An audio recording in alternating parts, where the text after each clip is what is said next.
Welcome to the Agilent Technologies Q4 2023 earnings conference call. My name is Bo, and I will be coordinating your call today. If you would like to ask a question following the presentation, you may do so by pressing star one on your telephone. I will now hand you over to your host, Parmeet Ahuja, Vice President, Investor Relations. Please go ahead, sir.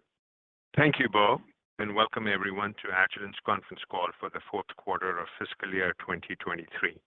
With me are Mike McMullen, Agilent President and CEO, and Bob McMahon, Agilent Senior Vice President and CFO. This presentation is being webcast live. The news release for our fourth quarter financial results, investor presentation, and information to supplement today's discussion, along with the recording of this webcast, are available on our website at www.investor.agilent.com. Today's comments by Mike and Bob will refer to non-GAAP financial measures. You'll find the most directly comparable GAAP financial metrics and reconciliations on our website. Unless otherwise noted, all references to increases or decreases in financial metrics are year-over-year, and references to revenue growth are on a core basis. Core revenue growth excludes the impact of currency and any acquisitions and divestitures completed within the past 12 months. Guidance is based on forecasted exchange rates. We will also make forward-looking statements about the financial performance of the company. These statements are subject to risks and uncertainties and are only valid as of today. The company assumes no obligation to update them. Please look at the company's recent SEC filings for a more complete picture of our risks and other factors. And now, I'd like to turn the call over to Mike. Thanks, Parmeet, and thanks everyone for joining our call today. Before we get into discussing our results and outlook, I want to mention that we're joined today by Padraig McDonnell, President of the Agilent CrossLab Group, and Sam Raha, President of the Agilent Diagnostics and Genomics Group. We're also joined this call for the first time by Phil Binns, President of the Agilent Life Sciences and Applied Markets Group. Phil's name may be new to some of you, but he's well known at Agilent and in the industry. Phil has been with us for more than 13 years, coming over with the Variant acquisition and overseeing our market-leading spectroscopy business. We're extremely pleased to have someone of Phil's knowledge, experience, and proven leadership strength heading up our LSAG business. In his short time in the role, we've already seen Phil add tremendous value as a member of our senior leadership team. Welcome, Phil. Now, on to our fourth quarter results. The Agilent team once again continued to perform well under challenging market conditions. Revenue of $1.69 billion declined 9.7% core after increasing 17.5% last year. This is at the high end of our guidance. Our proactive approach to manage our cost structure in this market environment helped us deliver healthy fourth quarter operating margins of 27.8%. Q4 earnings per share of $1.38 exceeded our guidance. While this was a decline of 10%, it comes against a tough compare last year when EPS grew 26%. While the market continues to be challenging, we believe we're starting to see signs of stabilization. As an encouraging data point for the quarter, our book-to-bill ratio is 1 for the company and greater than 1 for our LSAG instruments. Let's now take a close look at our Q4 performance, starting with our regional results. During the quarter, while down year-on-year, we delivered sequential growth except for China as expected. In China, our business declined 31% year-on-year after growing 44% in Q4 last year. While China was down sequentially, these results are very much in line with our expectations. And the year-on-year monthly performance improved slightly as the quarter progressed. In addition, orders were slightly higher than revenue for the quarter. While it is too early to call these two data points a trend, we see this as an encouraging sign of potential stabilization. In late September, I traveled to China for the first time since the COVID outbreak to meet with the Agilent team, key customers, and government officials. I was reminded of both the sheer size of the Chinese economy and our market there. I saw firsthand the work being done to bolster economic activity in the near term and create an environment that will support continued growth into the future. I remain convinced China will continue to play an important role in life sciences, and I'm confident that the China market will return to growth. In looking at our largest end market, pharma declined 14%, driven by continued caution among customers on capital expenditures for new instruments. Within pharma, biopharma performed better than small molecule. Geographically, our biopharma business outside China grew high single digits. Looking at performance by business unit, the Life Science and Applied Markets Group delivered revenue of $928 million, down 18% core versus a tough compare last year of up 22%. Customers continue to hold off on capital expenditures, particularly in the pharma segment of LSAG's business, which declined in the high 20% range. This is against growth in the low 20s last year. On the other hand, we continue to see strong customer demand and growth in our PFAS solutions, as well as continued strength in the advanced materials segment. These are two secular trends we've highlighted before, and we remain optimistic about future growth in these market segments. While the market environment remains challenged, we continue to innovate and provide unique solutions for our customers. The new products we launched in June at ASMS, in particular, the 6595 LC Triple Quad, which is focused on key applications like PFAS, continue to generate positive customer interest and new orders. We're also bringing innovative new solutions for customers across the biopharma value chain. We have sold a number of our online UHPLC systems with large biopharma companies. The systems are easy to use, reliable, and deliver significant value by providing fully automated analysis of critical quality attributes and allowing real-time decision-making outside the lab. The Agilent CrossLab Group posted revenue of $404 million, up 4% core and 6% on a reported basis. ACG delivered growth across all end markets and in all regions except China. The contract services business was up double digits, offset by the services associated with new instrument placements. Our strategy of increasing the connect rate continues to pay off. In the quarter, the contract services business represented 65% of ACG revenue, a number that has grown nicely over the years. The Diagnostics and Genomics Group delivered revenue of $356 million, flat on a core basis and up 1% reported. DGG's results were led by the pathology and NASD businesses, which both delivered low double-digit growth. These strong results were offset by the continued market challenge in genomics in both consumables and instruments. Our NASD portfolio and capacity expansion are continuing as planned. We're confident in the long-term growth prospects for the markets we serve. Before I finish covering DGG, I want to thank Sam Raha for his contributions over the years that have helped us to build a strong foundation for the DGG business. I wish Sam well. In addition to these business group highlights during the quarter, we were recognized for our commitment to sustainability. Agilent's near and long-term targets for reaching net zero greenhouse gas emissions have been approved by the highly regarded Science-Based Targets Initiative. A year ago, we entered 2023 sharing a view of economic and industry uncertainty as we got it for moderating growth in the second half of 2023. We had not anticipated, however, the significance of the market headwinds the industry eventually faced, particularly in the pharma market in China. Despite the challenging market conditions, we delivered full-year revenue of $6.83 billion, growing 1.5% core. While our full-year growth was lower than initially expected, we met or exceeded every quarterly guidance range we provided, a solid testament to the team's execution ability. Including FY23 results, our 4-year compound annual growth rate is 7%. This is at the high end of our long-term growth guidance. In FY23, we delivered operating margins of 27.4%. This is up 30 basis points this year and up more than 400 basis points in the last 4 years. Earnings per share of $5.44 were up 4%, delivering leveraged earnings growth for the year. Our 4-year compound annual growth rate for EPS is 15%. Looking back, 2023 was a challenging year. What I'm particularly proud of is the Agilent team's ability to quickly pivot and take action to address these challenges while staying relentlessly focused on our customers. While we work to significantly reduce expenses, Agilent's customer satisfaction ratings remain at all-time highs. At the same time, our employee engagement continues to be excellent as we achieved a number of Best Employer awards over the last year.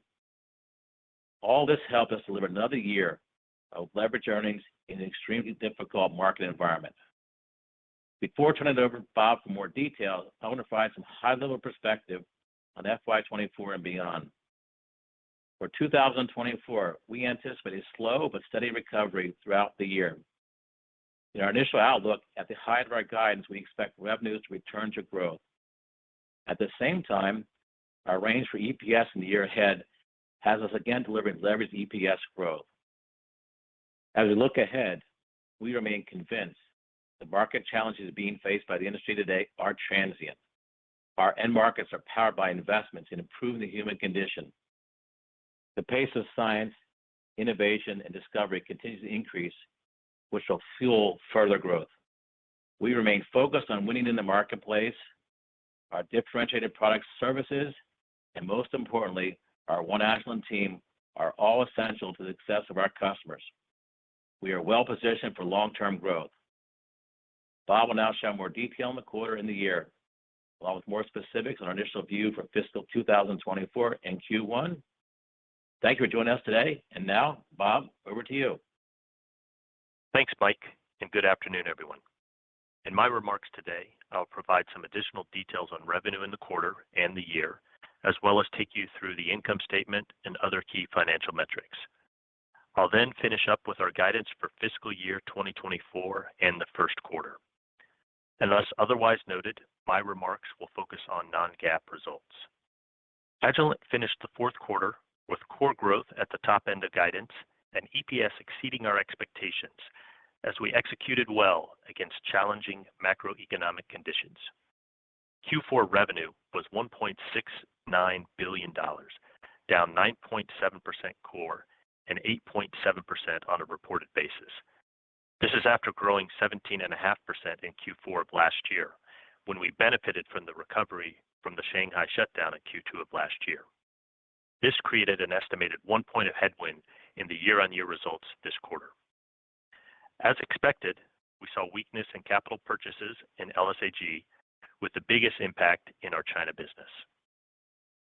Now I'd like to share additional detail on our end markets for the quarter. Revenue in our largest market, pharma, declined 14% versus 20% growth in Q4 of last year. Biopharma declined 2%, while small molecule was down 23%. However, biopharma ex-China was up 7% in the quarter and grew solidly for the year. And while small molecule was down, the decline was most pronounced in China. And outside China, small molecule was up sequentially in the quarter. Chemicals and advanced materials declined 11% versus growth of 27% last year, while flat sequentially. Our chemicals and energy subsegments were down 15%, while advanced materials were down roughly 2% globally and up 4% in the Americas and Europe combined. The food market was down low double digits against a tough 20% growth comparison last year. High single-digit growth in the Americas was offset by declines in all other regions. In the Americas, PFAS testing is emerging as an important growth area in food testing, helping drive the high single-digit growth. We expect testing for PFAS chemicals will continue to be a growth driver across multiple end markets over time. The environmental and forensics market declined 3% versus 18% growth last year. Similar to the food market, the Americas region continues to experience strong growth, up double digits, driven by PFAS. This strong performance was primarily offset by softness in China, which was down year on year, but up slightly on a sequential basis. Our business in the diagnostics and clinical market declined 4%. While we delivered low double-digit growth in our pathology-related businesses, it was more than offset by continued weakness in genomics. The academia and government market was down low single digits, with strength in the Americas driven by government funding, offset by weakness in China and Europe. Results were pressured across all geographies in the quarter. As Mike mentioned, China was down 31% year on year after growing 44% in Q4 of last year, in line with our expectations coming into the quarter. The rest of Asia was down mid-single digits, and both Americas and Europe declined low single digits in the quarter. Before turning to the rest of the P&L, I'd like to quickly summarize some full-year highlights by end market and geography. From an end market perspective, all markets grew low to mid-single digits for the year except for pharma, which was down 2% globally. And in addition, all geographies grew except China, which was down 5%. Now back to the P&L for the quarter. Despite the revenue declines, our team continues to execute at a very high level. Fourth quarter gross margin was 55.8%, and our operating margin was a healthy 27.8% in Q4, which was slightly better than our internal expectations. Below the line, we benefited from stronger than expected cash flow, generating incremental interest income in the quarter. Our tax rate was 13.75%, and we had 293 million diluted shares outstanding, both as expected. Putting it all together, earnings per share were $1.38 for the quarter, exceeding our expectations, albeit down 10% from a year ago when EPS grew 26%. As Mike mentioned, our Q4 results capped a year where we grew 1.5% or on the top line, increased operating margins by 30 basis points, and grew EPS by 4% while overcoming a couple of points of currency headwinds. This is a real statement on the team's ability to quickly adapt to market changes while still delivering leveraged earnings growth. Turning to cash flow and the balance sheet, I'm incredibly proud of the Agilent team as Q4 continued a string of very strong quarterly cash flow results. In Q4, we generated operating cash flow of $516 million, well over 100% of adjusted net income, and invested $84 million in capital expenditures. CapEx spending is driven by our ongoing NASD capacity expansion, which remains on track. For the year, we delivered $1.5 billion in free cash flow, an increase of 44% over last year. Our balance sheet continues to remain healthy as we end the fiscal year with a net leverage ratio of 0.6 times. With the current challenges in the market, it is great to be a company with a fortress balance sheet and strong cash flow. In the quarter, we paid out $66 million in dividends and spent $80 million to repurchase shares. And for the year, we returned $840 million to shareholders through $265 million in dividends and $575 million in share repurchases. Looking forward, you may have also seen that we recently announced a 5% increase in our quarterly dividend, providing another source of value to our shareholders. It's worth noting that we've increased our dividend every year since we first began issuing them in 2012. Now let's move on to our outlook for the upcoming fiscal year and first quarter. As Mike stated, we expect to see a slow but steady recovery throughout fiscal 2024. However, we also acknowledge the continued market uncertainty, high interest rates, volatile exchange rates, and depressed capital spending. Like several of our peers, we expect the markets to be down slightly for the year, while we expect to perform better.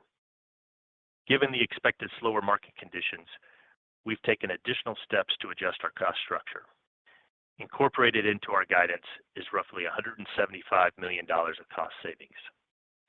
Given the significance, I want to provide a little more detail on these actions. Roughly 30% of the savings are related to portfolio optimization decisions we've taken in DGG, the largest of which was the exit of the Resolution Biosciences business. Another 25% is related to material and logistics cost savings, as well as optimizing our real estate footprint, with the remaining savings tied to continued reductions in discretionary spend and optimizing our workforce. Along with these actions, we've taken a $46 million charge for restructuring and other related costs in our Q4 GAAP results. These reductions, while difficult, are necessary to ensure we continue to fund our most critical investments, as well as fund the variable compensation resets from this year. These actions help ensure the company delivers leveraged earnings growth in FY24 and will enable us to emerge even stronger when our markets inevitably return to their long-term growth rates. As Mike noted earlier, we exited Q4 with some potential signs of stabilization. with a book-to-bill ratio of 1 for the company and greater than 1 for LSAG Instruments. While this is positive, we're going to be prudent in our initial guidance. For the full year guide, we expect revenue in the range of $6.71 to $6.81 billion. This represents a core growth range from a slight decline of 0.5% at the low end to 1 point of growth at the high end. Currency is a headwind of 1.2 points, while M&A is also a slight headwind of 10 basis points related to Resolution Bioscience. On a reported basis, we are expecting a decline in the range of 1.8% to 0.3% year-on-year. From a geographic perspective, we expect modest growth in the Americas and Europe.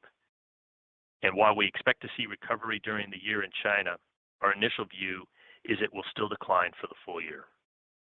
From a business group perspective, we expect growth in both DGG and ACG, while LSAG Instruments will still be pressured.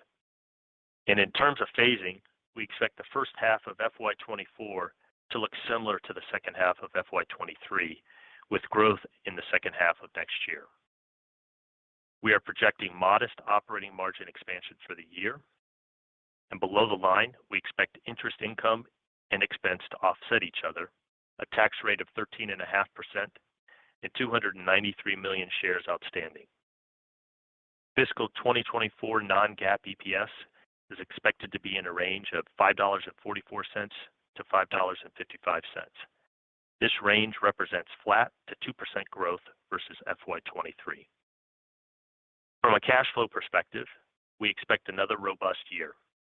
We are expecting roughly $1.6 billion in operating cash flow and $400 million in CapEx as spending increases on NASD's Train C and D expansions.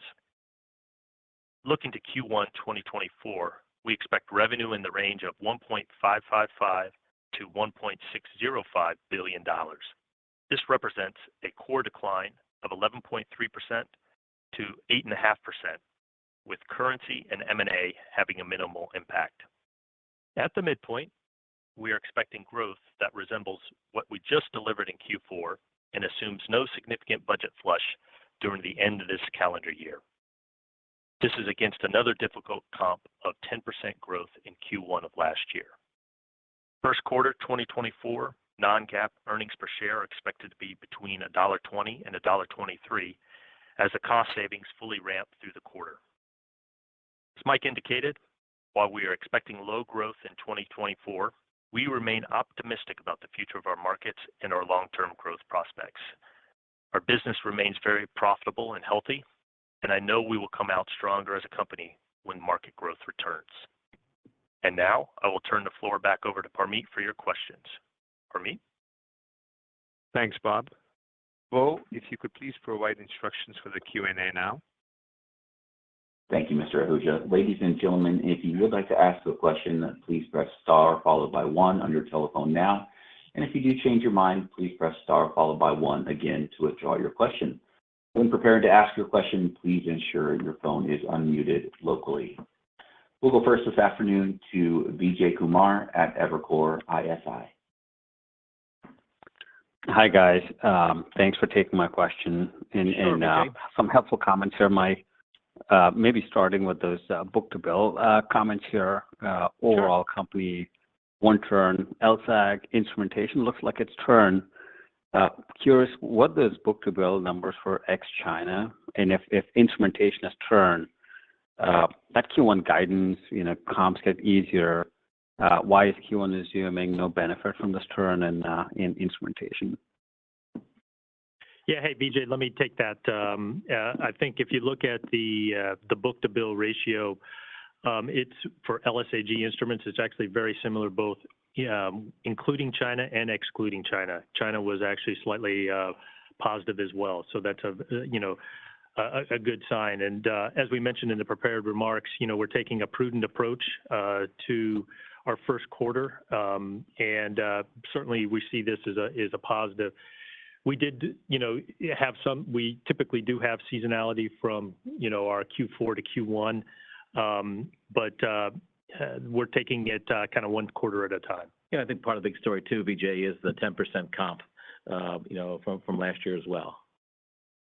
But as we said in the call, it was encouraging to see some initial signs of stabilization with that kind of book-to-bill on the instrument side. Understood. I'm glad to hear prudency and right off the bat here. We got that into the script, Vijay. on just one more related on guidance here. What are you assuming for NASD and China for fiscal 24? Yeah, so for China, we are thinking mid-single-digit decline for the full year, so very similar to this year. And then for NASD, right now we're expecting mid-single-digit growth. Mid-singles, yeah. Fantastic. Thanks, guys. Sure. Thank you. We go next now to Patrick Donnelly at Citi. Hey, guys. Patrick. Thanks for taking the questions. Hey, Mike. Maybe kind of a follow-up on the 1Q guide. It seems like, again, the order's encouraging, maybe a little bit prudent on the guide, as you said. I guess when you think about just the implication for the ramp 2Q to 4Q, is it optimism in the market based on, some of those order trends? Is it obviously the comps get easier in the second half as you work through it? Can you just talk about the visibility into the recovery and kind of what gives you the confidence in the ramp as the year progresses here? Yeah, sure, Patrick. How about if I lead off, Bob, and then you can add any additional comments you'd like to make here. But when we think about this confidence around what we describe as a gradual recovery and growth, I think it's first of all important to remind the audience that we do expect the first half of the year to be very much like what we saw in the second half of 23. But looking forward, why do we think that things are going to be different in the second half? Which is, though it's initial and still early, there are some early signs of potential stabilization that you see in our order book. The fact that book-to-bill for the company was above 1, the fact that we had the same result in our instrument business, which has been the most pressured part of the company. And listen, while it's too early for customers to be confirming their 2024 budgets with us, let's go back to the sales funnel, which is a predictor of potential growth, right? So our sales funnels continue to show a lot of interest from customers, and we know that at some point in time, those things will start to release. The funnels remain healthy. And listen, in an environment like this, we've seen these things before, which was, healthy and capital spending, has been constrained. So some release can be expected. And, we hear, I don't want to get too far down my skis on this, but we hear customers talking about some new focused investments. And I think we're not calling for a big broad-based market recovery, but certain segments of the market are going to be better. We're talking about some investments in R&D tools, what's going to PFAS testing, capacity expansion plans. We're hearing from our customers, advanced materials. And then, as you mentioned earlier, Patrick, there is an easier compare in second half 24 as well. So we do expect this return to growth, and I think it's not simply a hope. We've got some information to kind of back up our thinking there. Again, we'll know a lot better about how things look when we get to the budgeting phase with our customers in early 2024. Again, right now, the markets for capital instruments still remain quite challenged. And as I mentioned earlier, we are seeing encouraging signs of potential stabilization, but it's going to be a journey for our return into growth. And I think our guide reflects that. And again, I think we've got a high degree of confidence that this is what the back half of the year will look like. Yeah. Hey, and Patrick, you asked about Q1. As I mentioned in the prepared remarks, I think we're taking a prudent approach here. But we're also going up against last year where we did have a budget flush. It happened earlier in the year, but for delivery in November and December, and we're assuming that we're not seeing that or building that into our estimates. So if that happens, then that would be a nice thing for all of us. Yeah, absolutely, Bob. No, that's helpful. Yeah, I appreciate that, Bob. And maybe, Bob, just on the margin side, helpful to hear you talk through a few of the different moving pieces. It sounds like some cost savings in DGG, among others. I guess, can you just give a bit more color on kind of the moving pieces, where you're pulling some levers, the ability to take out some additional costs to hit these margin numbers? Obviously, you talked about margins being up a bit. I think there are some headwinds like incentive comp, things like that. So maybe just talk about the gives and takes there and confidence in terms of some of the cost outs.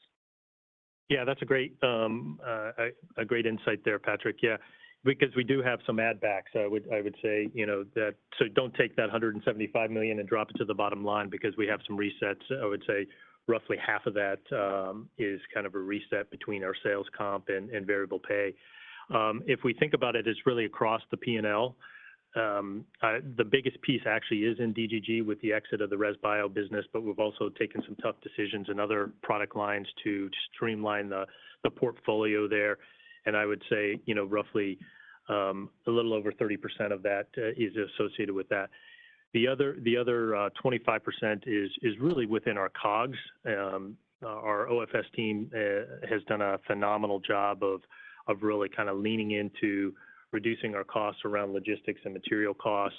And then I talked about the site consolidation as well, which will show up and down the P&L. So we've taken a look at our real estate footprint and have actually closed several smaller sites between around the world, really.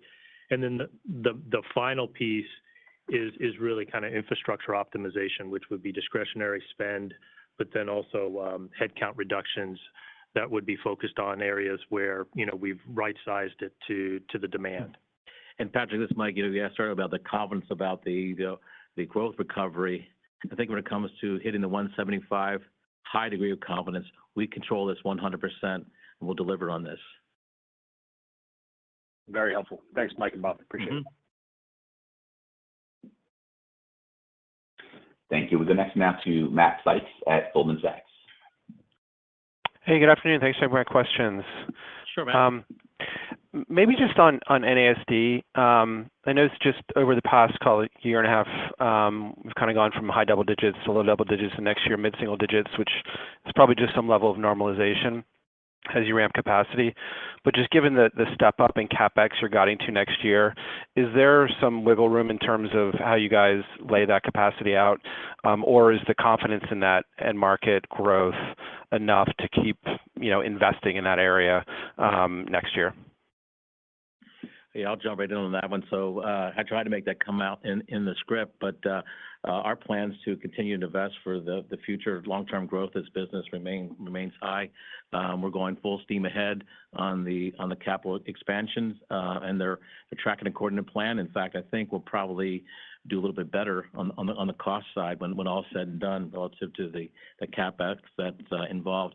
And Bob, maybe you can talk a little bit about some of the things we're seeing relative. And I think we've commented on this before, but what do we see in the marketplace relative to, 2024 relative to NASD? Yeah, I think, Matt, it's a great question. And so if we look at the details of kind of the mix, actually, I would say we have the most healthy mix of portfolio in NASD in 24 than we've had. So a significant increase in the number of programs that we are going to have going through. Now, it's a bigger component of clinical volume versus commercial volume, which I actually think bodes very well for the future going forward. We have seen, some,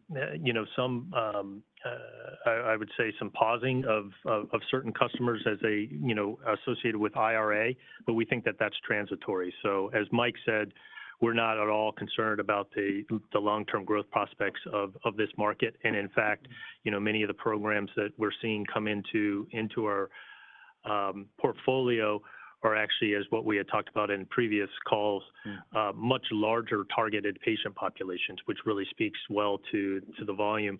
And then, as Mike mentioned, we're actually expanding our portfolio, our technologies. And so it's not just siRNA, but we're having the ability to continue to grow our CRISPR, GMP-grade CRISPR business, as well as antisense. So we're continuing to do that as well. Hey, and Sam, I know this will be your last call, but I thought it might be interesting for you to jump in here for a second. As part of your transition, you've been talking to a lot of our key customers, and I think, we're hearing the same story from them about long-term growth, continued investment here. Yeah, absolutely, Mike. I'll just add a couple of things to your and Bob's comments. One, we are now on contract with more major pharma than we ever have been. And it's very promising. If you look at publicly the percentage of their overall R&D budgets that they're now spending on therapeutic oligos, and we are in the driver's seat to win those opportunities. And just in the last couple of weeks alone, I've spoken with a number of our lead pharma partners, and they've reaffirmed, though there's a slight navigation through the IRA, as Bob mentioned, the conviction on their end of the market potential remains unchanged, and we are in the leadership position to pursue that. Thanks, Sam. Got it. That's great. Great amount of detail. Thank you. Maybe just Bob, for you, just on pricing, kind of what's embedded for next year as you think about pricing, and how has pricing kind of trended over the course of this year? Are we back to sort of normalized levels of pricing that you guys have historically achieved, or is there still some pricing gains to see sort of as we move into next year in certain areas of your business? Yeah. Hey, Matt, that's a great question. And we ended the Q4 at just a little under 3%, and actually for the full year was greater than that. So it actually continues to hold up very well. What we're building into our plan for next year is roughly 2 percentage points of price, which, as you know, is greater than our historical kind of pre-COVID levels. And so what we've been able to do, I think, is really speaks to the value of the value proposition that we have, as well as the emerging mix of our businesses as well. Thank you. Thank you. We go next now to Rachel Vatnsdal at J.P. Morgan. Great. Good afternoon, and thanks for taking the questions. So first up, I just wanted to ask on China. You mentioned that the region was down 30% this quarter. That was in line with your expectations. You're expecting it to decline mid-singles again next year. So I guess just how much of a function is that really due to some of the comps and starting to lap the easier comps late into next year versus is there anything structurally wrong with that market, and how do you expect China to continue to grow on that medium to long term? You want to take the first part, Bob? I think it's...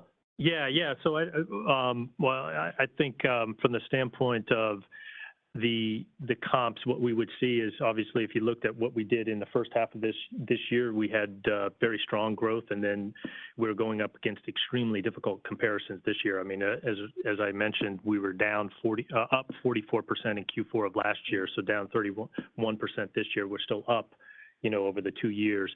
And as we think about this, similar to the rest of the kind of the guide, we're expecting kind of declines in the mid-20s in Q1 and getting better from there. And some of that, it will be an easier comp, and I'm sure Mike will talk a little bit more about this, but we don't see anything structurally changing in the Chinese marketplace for life science tools. Yeah, absolutely, Bob. So I want to pick up from there. So I made a few comments about this in the prepared remarks, but I made my first trip to China since October 2019 when we were there for the BCIA show.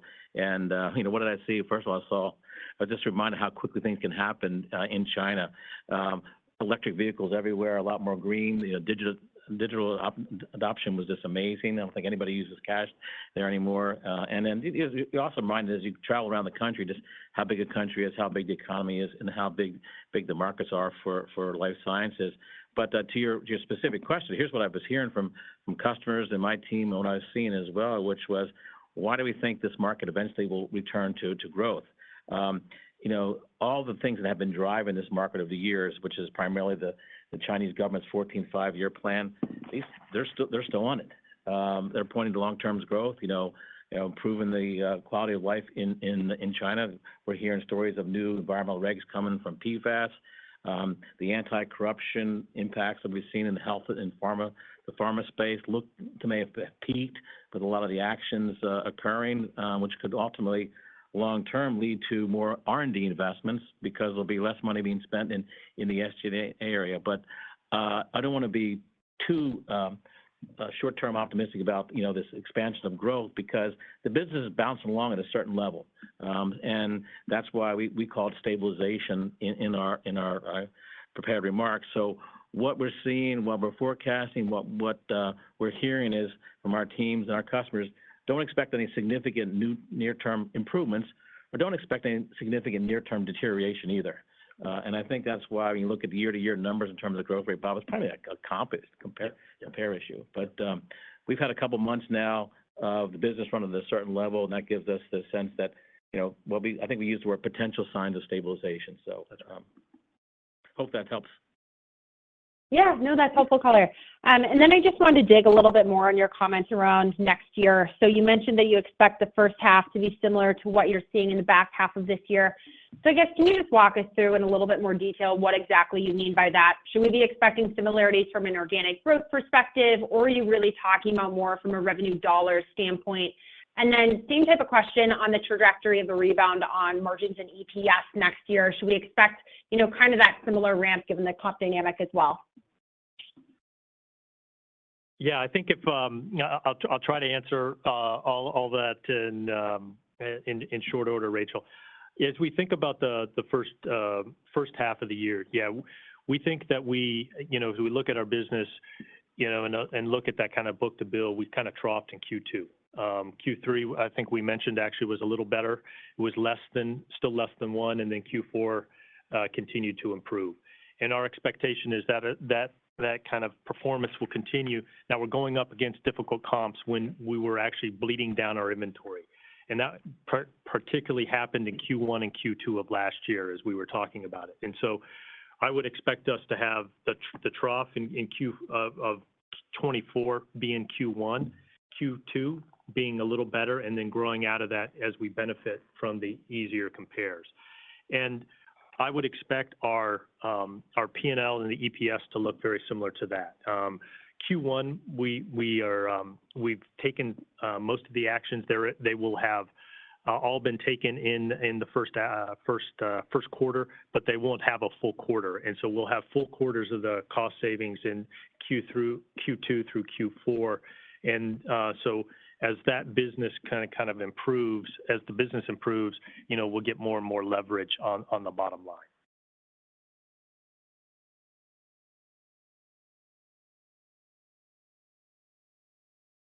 Thank you. Moving on now to Derek DeBruin at Bank of America. Hi, good afternoon. Sure. Good afternoon, Derek. Hi. So can we talk a little bit about pharma? That market was up and down all year. Not a lot of visibility. Are you seeing some of the orders that were sort of stuck in the funnel starting to come loose? Right. I mean, how are you sort of looking at the pharma market going forward? Yeah, Porg, I think the answer is the deal funnel still remain elongated. So I think what we see from our funnels is that they're growing, but the velocity in closing deals from the point of funnel to order is still static on that side and elongated. Yeah, and hey, Derek, I think if we think about the pharma end market, we're assuming very low single-digit growth for next year. And some of that is actually, getting past the tougher comps in China. If we looked at actually our pharma business ex-China, we grew in FY23, and actually our biopharma business grew in total. And we think about small molecule was the area that was dragging the pharma business down. As you know very well, it typically has a replacement cycle. We are well into that replacement cycle. We were up very high. We kept calling it, and we've seen that be very depressed. And our expectation is that'll start coming back, in earnest in 24, but probably in the back half of 24. So this goes to, I'm sorry to beat this up, but your China you've got going down. Pharma, you just basically said you don't have a ton of visibility. You hope that things will come back. I'm just not curious. I'm curious why you didn't put a little bit more cushion in the guide like that. It still feels like it's a little bit. It still feels like it's a little back end. Well, it's not a little. It's a lot back end heavy given where we are sort of right on the cycle. Yeah, I think as we said earlier, Derek, there's reason to believe that not only do you have the comps working in our favor for the second half, there's real. And we know that customers there's interest in the products, and I think they've got to step. And by the way, we're not calling for this miracle snapback in 2024, but we're also saying that small molecules can continue to decline 20-30%, kind of numbers we're seeing this year. Particularly, that's where the pressure's been. But we know that biopharma, they need some tools for R&D. We know that these replacement cycles can only be held up for so long. So there's a confidence relative to what we see in the funnels. Deals aren't coming out of the funnel, and then although we are focusing here on pharma right now in this commentary, there's a lot of other strength in some of the other secular markets and applied markets in particular, which is nice diversification we have on the instrument side as well. And Bob, I don't know if there's any additional thoughts on the pharma story? No. Yeah. Okay. Yep. And just one final one. Just what were bookings? I mean, I know you said the book-to-bill was greater than 1, but I'm just curious in terms of bookings. And do you often see a spike in bookings in Q4? Basically, I'm just trying to get the sense of like what you saw as a head fake, or you've got where you think you've got real demand here. Yeah, so we don't give the absolute dollars other than to say it was greater than 1. It was roughly 1 for the total company, and then instruments were higher. Typically, we do see a Q4 where it is higher. So this kind of goes back to kind of our historical performance, where orders are a little higher, particularly because we have October in our results. And so last year was actually a aberration, so to speak, as we were working down the backlog. And this kind of gets back to our normal process. Yeah, and through the quarter, Derek, we saw our normal seasonality. Yep. So there wasn't anything unusual about the order pattern to kind of say, is this a head fake or not? So I think that also was one of the reasons why, we said, okay, early signs of some stabilization here. Again, not huge growth. We're saying stabilization. Correct. Great. Thanks. Sure. Thank you. We go next now to Jack Meehan at Nephron Research. Thank you. Good afternoon. Good afternoon, Jack. So wanted to dig a little bit more into LSAG in the quarter. Could you break down the growth between instruments and consumables, and just any commentary across product lines? Yeah, everything I would say for the quarter was pressured. Although consumables performed better than the instrumentation. Our consumables business was down, kind of low single digits, and against a very tough comp of almost 9%, 10%. And if you looked at it ex-China, that was largely influenced by China. We grew low single digits in consumables. Okay, and so does that imply instruments maybe down over 20% in the quarter? They were down, yes. Okay. Yeah, and I guess maybe just to follow up on Derek's question, I think everybody's trying to think about the right way to interpret this book-to-bill commentary, but just, is there any additional color you can share on the magnitude? Were orders down in the quarter? I guess just trying to understand, because there was an easy or a difficult comp on revenue, like our orders kind of more, don't have a similar level of volatility. It should have mathematically been over 1, right?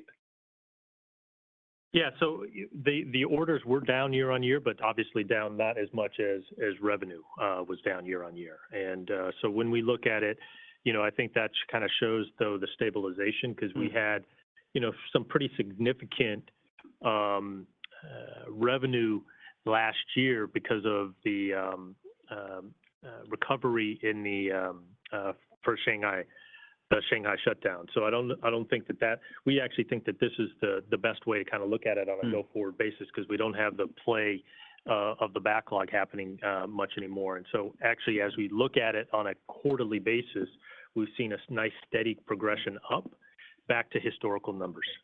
And Jack, I think it's fair to say, Bob, that one of the things we were conscious of was a lot of commentary about how significantly things were getting in terms of being worse. And as you know, we've been out for some time calling for no year-end budget flush, constrained capital environment. We came into the year actually guiding for slower growth in the second half. So what we're trying to intimate in the call today is, what we've been saying for the last several quarters is exactly what we're seeing right now. And we thought a proof point was the book-to-bill, which said, listen, it's not great out there in terms of robust growth, but the sky is also not falling either.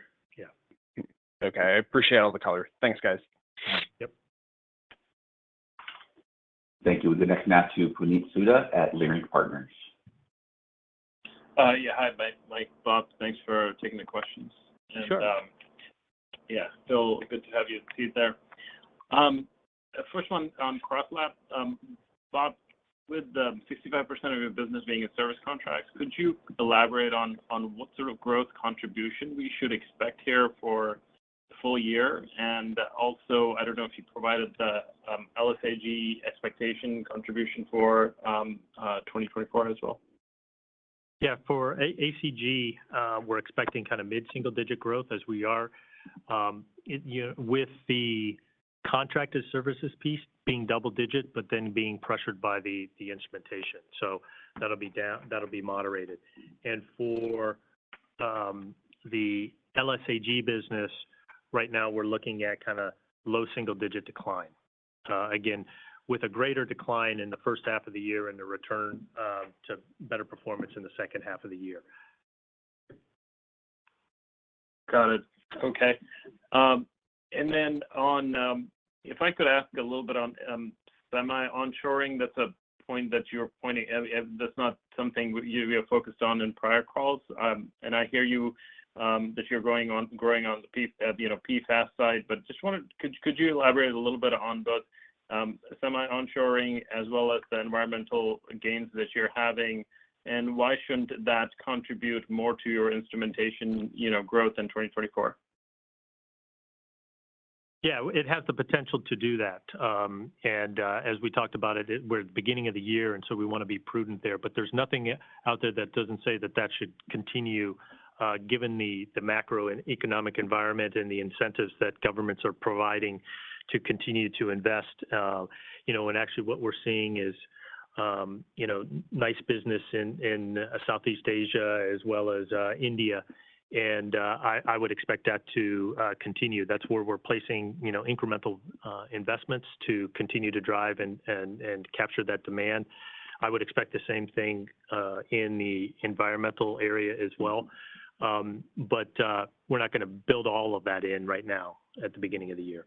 Bob, I think we saw some trends too we're starting to see, which was PFAS is also now driving some testing in the food marketplace, as well as every country that we talk to is in the process of further enhancing their own regs. So, we wanted to have some other areas of potential growth for the company beyond the story around pharma. Got it. Okay. Thank you, guys. Mm-hmm. Thank you. We'll go next now to Josh Waldman at Cleveland Research. Hey, thanks for taking my questions. Maybe one for Bob and then one for Mike. Bob, maybe circling back on Derek's question, I wondered if you could provide more context on the forecasting process this round, or the puts and takes that went into the organic guide.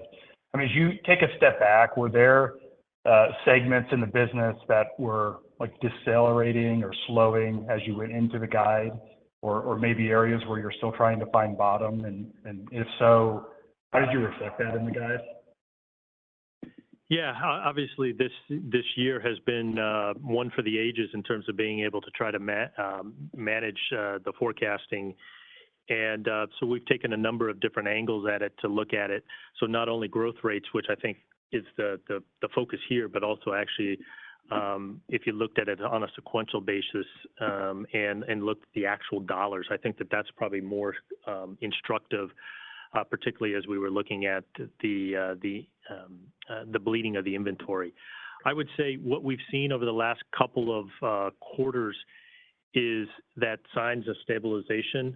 There are always puts and takes across the various businesses, and we think that we've tried to do that. We've built in feedback based on the field's projections, the funnel that Mike and Padraig talked about, and then an assumption around the conversion of those funnels. And we haven't seen the funnels slow down.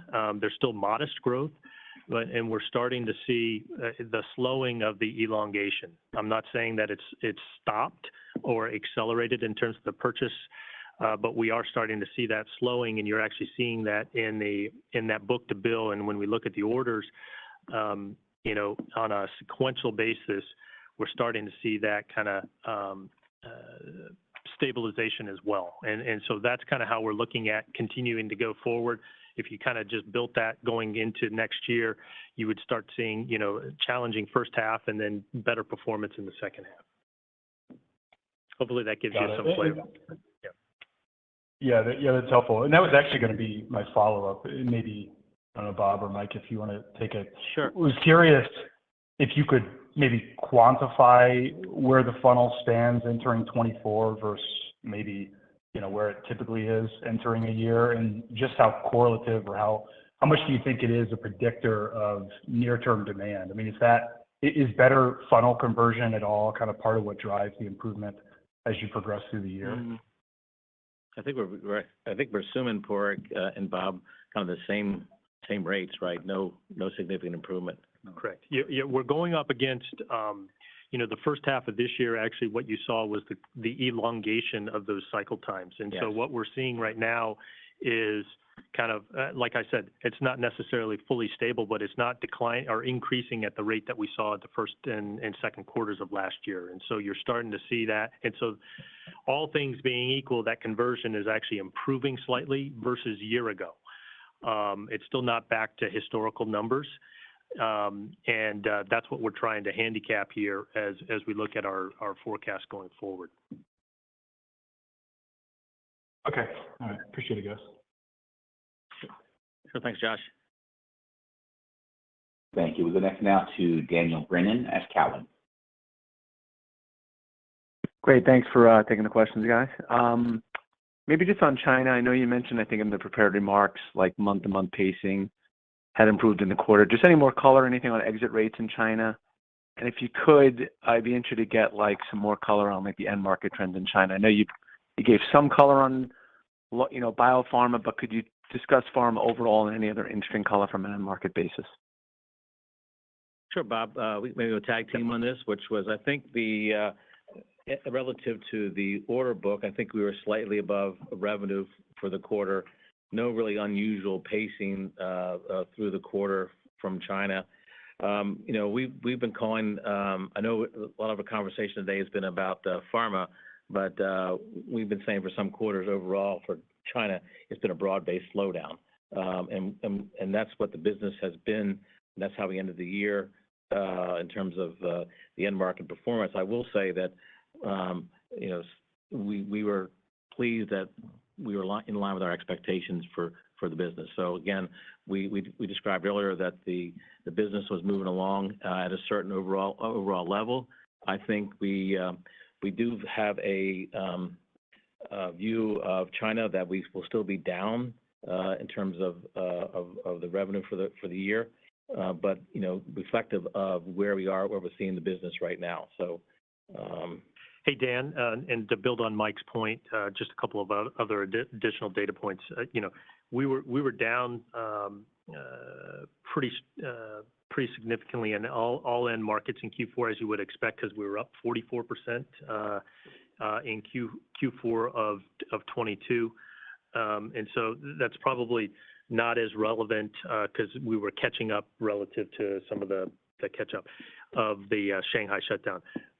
Another data point, though, is if we looked at kind of year-on-year growth, actually, we exited October, the year-on-year performance, it was still a decline, but it was much better than what we saw at the beginning of the quarter. And so we actually saw sequential improvement. I think Mike mentioned that in his prepared remarks.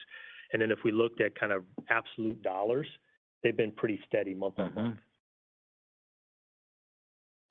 Got it. Thanks for that. And then, chemical and advanced material, it was like a tale of two cities. It looks like, C&E was down 15 in the quarter, you said, and you talked a lot about PFAS. And so does any more call like what you're seeing on kind of both sides of the coin there? What's kind of baked in on the on the core chemical and energy side for the year, and just anything on trends there? And then obviously it sounds like you guys still remain really constructive on the applied material side, or the advanced material side, excuse me. So how about Bob, I'll just lead here with a few comments, and then I've been dying to pull Phil in on here as well, and maybe talk about some of the things he's seen on the advanced materials side, which is a real area of expertise for himself. But I think your word of tale of two cities is really quite appropriate, both in terms of breakout by segment, also by geography. Bob, I think we posted 70% growth, if I remember correctly, in China last year. Right. So I mean that's a tough comp. I don't care who you are, but we're seeing continued slowness on the C&E side. Our major customers here are really conservative in terms of their deployment of capital. Many of our largest customers are on cost control.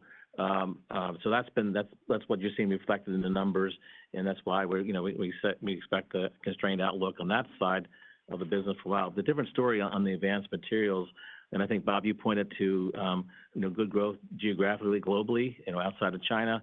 And then Phil, I know you and the team got a whole bunch of initiatives around the applied markets, particularly not only PFAS, but advanced materials. And I thought a good opportunity for me to introduce you to the audience and have you share your perspective on what we're doing on the applied, on the advanced materials side. Yeah, thanks, Mike. And yeah, certainly we've mentioned it. You've talked around the activity within labs being ex-China, at least being reasonably robust. But on the applied market side, and certainly around advanced materials, we're certainly relatively strong in those markets, and we're seeing good, really good generation around the batteries market, and of course we've spoken about the onshoring process around there in the advanced materials area. So globally, that also obviously comes into the onshoring, and globally we're in strong positions in those markets and have been historically, and continue to innovate strongly around those markets and stay close to those customers. Thanks. Thanks, Phil, and welcome.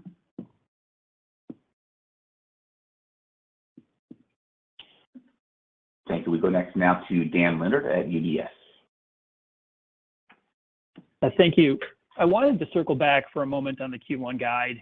You spoke about a challenging year-on-year comp a couple of times, but as you're thinking about the Q4 to Q1 sequential ramp in dollars, how much of that decline forecasted is what you'd chalk up to seasonality versus prudent, if you could give us a flavor? That's a great question, Bob. Yeah, Dan, that's a great question. If you looked at last year, our revenue went down roughly $95 million from an extremely strong Q4 to, also a very strong Q1. If you look at the midpoint of the guide, it's a little over $110 million. So there is an element of looking at what we did last year, again, not assuming a strong budget. I don't want to kind of parse it out to give you a percent, but that kind of at least gives you kind of how we were thinking about the Q1 guide relative to what we saw in Q1 of last year. Appreciate that. And then as a follow-up, can you remind me in 2024, when do we lap the headwinds on the genomics side? And what is your appetite for continued investment in genomics as part of the DGG portfolio? Yeah, I would expect us we will have a difficult Q1 and then starting to get better from Q2 and beyond, not dissimilar from the rest of, some of the businesses. And then I'll let Mike talk about the investment. Yeah, I think it's first of all, just to remind the audience, when we talk about a genomics business, what are we talking about? Got a $500 million business, probably 50% of it's in QA/QC instrumentation, where we are the undisputed leader here. A lot of appetite to invest here. Our tape station product, particularly the consumables business, is on fire right now. Capital side is constrained, as we've seen across the marketplace. And then I think we all believe in the view that NGS will continue to be a growth market for us and for the industry. I think that people are dialing back their expectations about how robust it is for a period of time, and I think we're seeing that in our business. So why do we make some of the structure changes we made on the portfolio? Because we want to ensure that we've got the ability to have a healthy P&L while at the same point in time investing in growth. So there's a reallocation of R&D dollars happening as a result of some of the changes we made that we talked about over the call. So answer the story is we have a lot of appetite for focused investments in areas where we think we can win in genomics. Thank you.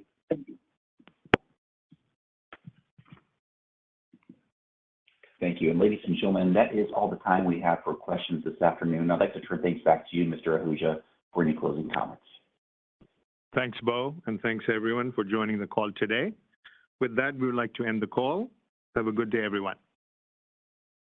Thank you. Again, ladies and gentlemen, that will conclude the Agilent Technologies Q4 2023 earnings call. Again, thanks for joining us, and we wish you all a great evening. Goodbye.